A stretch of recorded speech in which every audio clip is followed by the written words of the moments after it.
तो दोस्तों आज का जो स्टोरी हम आपको बताने जा रहे हैं वो आपको सुन के भरोसा नहीं होगा क्योंकि ये जो स्टोरी है उसमें देखेंगे किस तरह से एक बेटी अपने बाप और भाई को ब्रूटल तरीके से मर्डर कर देती है, मार डालती है। वो भी इसलिए क्योंकि उसके जो बाप होता है वो उसके जो लड़की का जो बॉयफ्रेंड होता है उससे मिलने के लिए रोकता है, उसके रास्ते में रोड़ा बन रहा होता है। इसके वजह से उसे रास्ते से ही साफ कर देते हैं दोनों लड़की और उसका बॉयफ्रेंड। तो आखिरकार इस केस की सच्चाई क्या है, इस केस के पीछे कहानी क्या है, जानेंगे वीडियो के आगे। तो दोस्तों अगर आपको भी जानना है तो वीडियो के लास्ट तक बने रहे और अभी तक आपने अगर चैनल को सब्सक्राइब नहीं किया है तो प्लीज कर लीजिएगा। तो चलिए दोस्तों वीडियो को स्टार्ट करते हैं। दोस्तों यह कहानी है मध्य प्रदेश के एक छोटे से गांव की, जहां पर एक फैमिली रहते थे, संपूर्ण फैमिली थे। फैमिली का जो मेंबर था, फैमिली का जो मुखिया था, उसका नाम दिनकर था। दिनकर बहुत ही ज्यादा रिस्पॉन्सिबल पर्सन था। वो अपनी बीवी और एक 16 साल की बेटी और एक 8 साल के बेटे के साथ अपने परिवार में रहता था। उसका परिवार संपूर्ण परिवार था, अच्छे से चल रहा था, कोई भी दिक्कत नहीं था। लेकिन परिवार में दिक्कत तब आ जाती है जब दिनकर की बीवी जो होती है वो बीमार चल रही होती है कई दिन से, और इलाज करवाते करवाते उसकी मौत हो जाती है, जिस वजह से फैमिली में बहुत ही ज्यादा दुख की घड़ी आ जाती है और बहुत ही ज्यादा जो बच्चे होते हैं वो बहुत ही ज्यादा टूट जाते हैं। लेकिन जो दिनकर होता है वो अपनी फैमिली को अच्छे से संभाल लेता है, सब कुछ मेंटेन कर लेता है, सबके लिए अ, दोनों बच्चे के लिए माँ का भी और बाप का भी रोल प्ले कर रहा होता है। जिंदगी अच्छे से कट रही होती है, कोई भी दिक्कत नहीं होती। जो लड़की होती है, लड़की का नाम एकता होता है और वो अभी स्कूल में ही होती है। और जो उसका भाई होता है जो कि 8 साल का होता है वो भी स्कूल में होता है। बहन अपने भाई का अच्छे से ख्याल रखती थी, उसके उसको स्कूल के लिए तैयार करती थी और साथ में ही स्कूल लेके जाया करती थी। मतलब फैमिली में सब कुछ ठीक ठाक हो गया था, सब कुछ सही चल रहा था। लेकिन यहाँ पे दिक्कत तब आ जाता है, जो एकता होती है, एकता का एक और रोल होता है, वो भी गर्लफ्रेंड का रोल होता है। तो उसका जो बॉयफ्रेंड होता है वो एक छपरी टाइप का होता है, उसके ही मोहल्ले का होता है, दिखने में तो एक नंबर का छपरी ही दिखता है। और उसके लिए एकता ने अपने भाई और अपने जो उसका जो बाप होता है उसको मार डालती है। एकता का जो बॉयफ्रेंड होता है उसका नाम सुभाष होता है, और सुभाष काम धंधा तो कुछ भी नहीं करता था, इस एज में क्या ही काम करेगा, वो सिर्फ छपरी गिरी कर किया करता था। और इसी वजह से ही जो एकता है वो सुभाष के नजदीक में आई थी, क्योंकि पहले जब एकता उसकी गर्लफ्रेंड नहीं हुआ करती थी तो जो सुभाष होता है वो सुभाष हमेशा एकता को आते जाते छेड़ता था, हमेशा परेशान किया करता था, इरिटेट किया करता था। लेकिन ये इरिटेटिंग कब प्यार में बदल गया वो एकता को भी पता नहीं चला, और दोनों एक दूसरे को अब डेट करने लगे थे, दोनों एक दूसरे के साथ घूमने लगे थे, इतने बेफिक्र होके घूम रहे थे जैसे कि वो वेस्टर्न कल्चर को फॉलो कर रहे, वो इंडिया में है ही नहीं। बल्कि एकता एक गांव में रह रही थी और वहां पे अगर एक के घर में किसी को खांसी हो जाए तो दूसरे के घर में पता चल जाता था। तो वो ऐसे इन्वायरमेंट में रह रही थी और ऐसे इन्वायरमेंट में रह के वो ये सब काम कर रही थी। तो जाहिर सी बात है कि उसके पापा को एक ना एक दिन पता चलना ही था, और जब उसके पापा को पता चलता है तो एकदम से उन्हें सदमा लगता है, क्योंकि अभी अभी उन्होंने अपनी बीवी को खोया था और अपनी बेटी के बारे में ये सब सुनना, मतलब कि दिनकर एकदम से टूट जाते हैं, परेशान हो जाते हैं, एकदम से सोचने लगते हैं कि ये सब क्या हो रहा है हमारी जिंदगी में, हमने क्या पाप कर दिया था जो मुझे ये सब भोगना पड़ रहा है।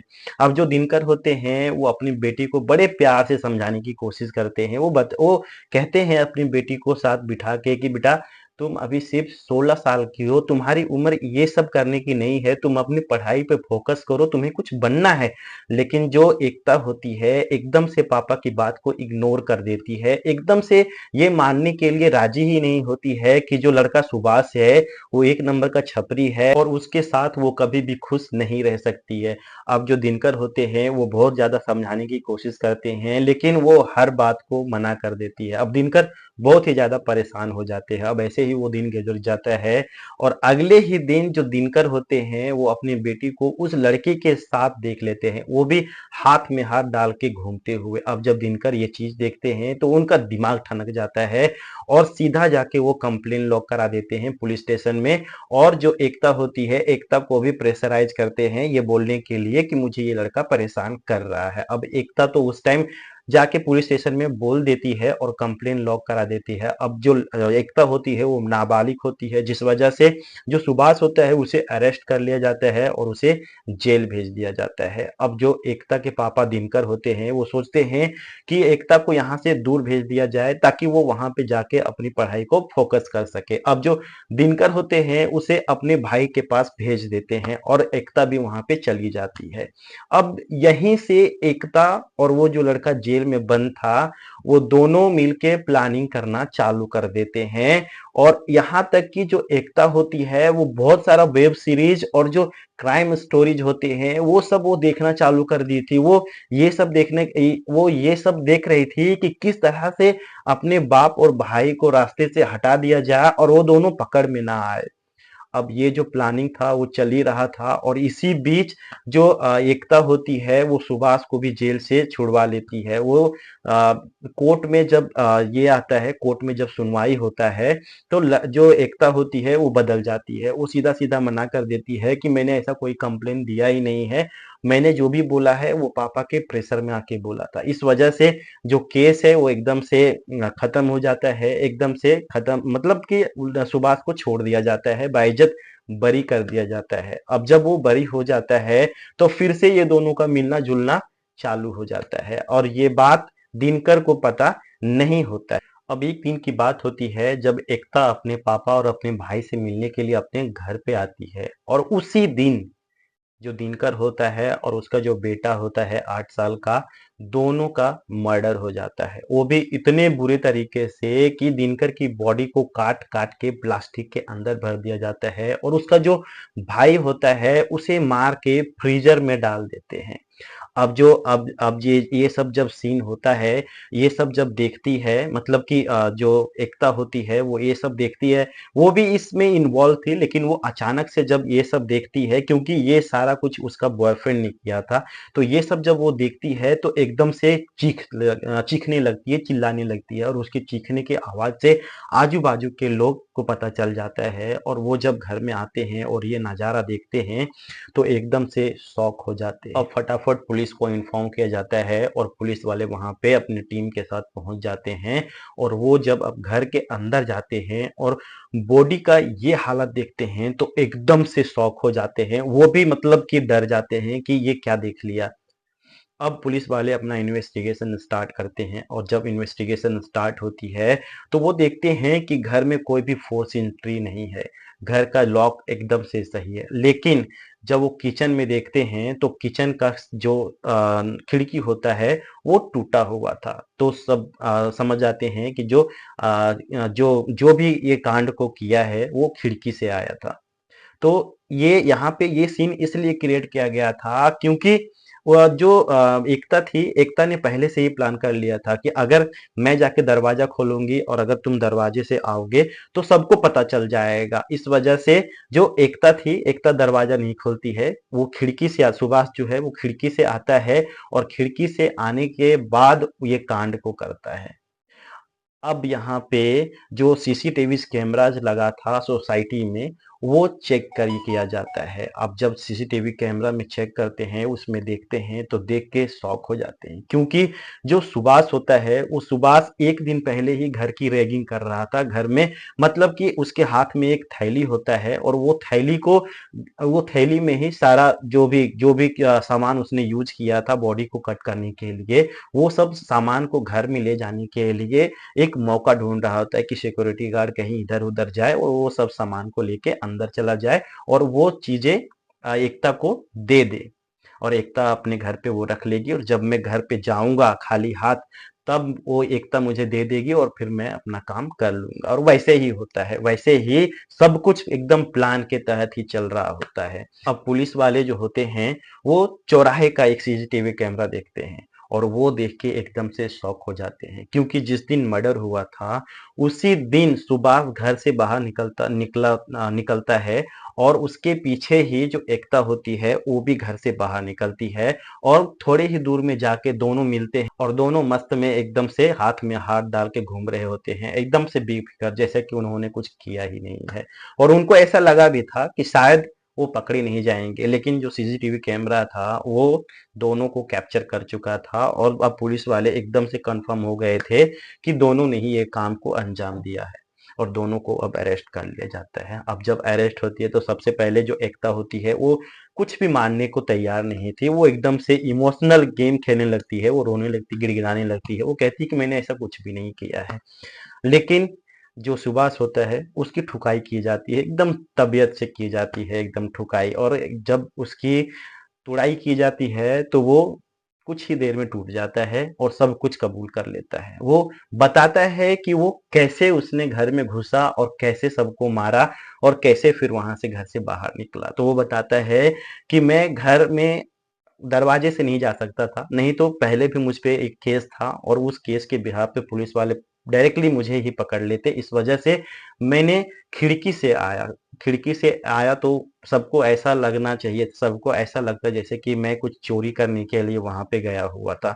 तो सबसे पहले मैंने खिड़की को तोड़ा और जब मैंने खिड़की किचन का जो खिड़की तोड़ा तो दिनकर वहीं पे था और जैसे ही मैं घर पे घुसा दिनकर मुझ पे अटैक कर दिया था। लेकिन बाद में जो एकता थी, एकता पीछे से दिनकर को आके मारी, जिसके वजह से दिनकर वहीं पे गिर गया। उसके बाद में घर में एंट्री लिया और फिर मैंने दिनकर की काम खत्म कर दिया और उसकी बॉडी पार्ट को काट दिया। लेकिन जब मैं बॉडी को काट रहा था, अलग कर रहा था, तो उसका जो बेटा होता है वो देख लिया था, तो उसको मारना पड़ा और उसको मार के मैंने फ्रिज में डाल दिया। उस टाइम पे जो एकता थी, एकता वहां पे नहीं थी। एकता कुछ काम से दूसरे रूम में गई हुई थी। जब मैंने बॉडी को काट रहा था तो एकता एकदम से बाहर आ गई और जब मैं थोड़ा ही बॉडी काटा था और प्लास्टिक में भरा था ताकि उसको ठिकाना लगाया जा सके, लेकिन एकता तभी वहां पे आ गई और जिस वो चिल्ला दी। वो चिल्लाना नहीं चाहती थी लेकिन गलती से वो चिल्ला दी, जिस वजह से आस पड़ोस के लोग आ गए और मुझे वहां से भागना पड़ा और बॉडी को वैसे ही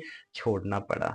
अब जब पुलिस वाले ये चीज सुनते हैं तो एकदम से क्या बोले, मतलब पुलिस वाले को भी समझ में नहीं आ रहा था कि इन दोनों के साथ किया क्या जा सके।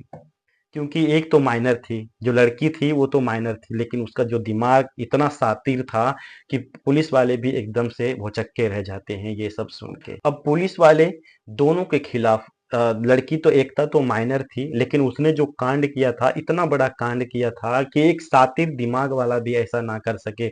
उसने अपने बाप और भाई को इतने ब्रूटल तरीके से मारा था, सिर्फ तो मतलब थोड़े दिन के प्यार के लिए ही। उसके जो पापा होते हैं वो 16 साल तक उसको पाल पोस के बड़ा किए थे, बस 2 मिनट में वो भूल गई थी अपने प्यार के लिए। और फिर अपना जो भाई जो उससे राखी बांधा करती थी, उस भाई को इसे नहीं बख्शा, उसे भी मार डाला था, जिस वजह से पुलिस वाले एकदम से भी रहम नहीं करते हैं और दोनों के खिलाफ एकदम तगड़ा चार्जशीट तैयार करते हैं और दोनों को कोर्ट में पेश किया जाता है। अब जब साहब जब दलीलें सुनते हैं तो दोनों को दोषी पाते हैं और दोनों को सजा सुनाया जाता है। लड़का जो होता है उसे तो उम्र कैद के लिए जेल में भेज दिया जाता है क्योंकि उसने कांड ही ऐसा किया था, और जो लड़की होती है उसे सुधार गृह भेज दिया जाता है। तो इस केस में हमने देखा दोस्तों किस तरह से एक बेटी अपने प्यार के लिए, उसको कलुआ प्यार, मतलब वो लड़का एकदम कलुआ था तो उसको कलुआ बोल सकते हैं, कलुआ प्यार के लिए अपने बाप और अपने भाई को निपटा दी। तो आजकल की जो जनरेशन है उनसे रिक्वेस्ट करना चाहेंगे, उनसे कहना चाहेंगे कि प्लीज अगर आपके पेरेंट्स नहीं मानते हैं तो क्या ही जाता है, मत कीजिए ना। हाँ, क्या ही जाता है बताइए। आप अपने पेरेंट्स के अकॉर्डिंग से आप उनकी बात मानिए, उनकी बात सुनिए। आपके पेरेंट्स आपके लिए बेटर डिसीजन ले सकते हैं क्योंकि उन्होंने दुनिया देखा है। अभी आप जस्ट अंडे से बाहर निकले हैं, आप जस्ट अंडे से बाहर निकले हैं और सोच रहे होंगे कि मैं अपने पापा से, अपने मॉम से मैं बेटर डिसीजन ले सकता हूँ। तो ये कैसे हो सकता है, इम्पॉसिबल है, नहीं हो सकता। इसलिए आपसे हम्बल रिक्वेस्ट है, जो मेरा वीडियो देख रहे हैं उनसे हम्बल रिक्वेस्ट है कि अपने पेरेंट्स की बात माना कीजिए क्योंकि आपका पेरेंट्स आपके लिए बेटर चॉइस है, आपके लिए बेटर चीज कर सकते हैं, आपका कभी भी नुकसान नहीं होने दे सकते क्योंकि माँ और बाप एक ऐसा, मतलब कि भगवान ने इनको ऐसा बना के भेजा है ना कि आपके लिए वरदान है। ये समझने की कोशिश कीजिए। तो दोस्तों आप इस केस के बारे में क्या सोचते हैं कमेंट में ज़रूर बताइएगा। अगर आपको ये स्टोरी अच्छा लगा हो, अगर आपसे आपको कुछ अलर्टनेस मिला हो तो ज़रूर इसको शेयर कीजिएगा, कमेंट कीजिएगा, कमेंट में बताइएगा कि आपको स्टोरी का कौन-सा पार्ट अच्छा लगा। तो दोस्तों मिलते हैं आपसे नेक्स्ट वीडियो में, तब तक के लिए thank you, take care and जय हिंद।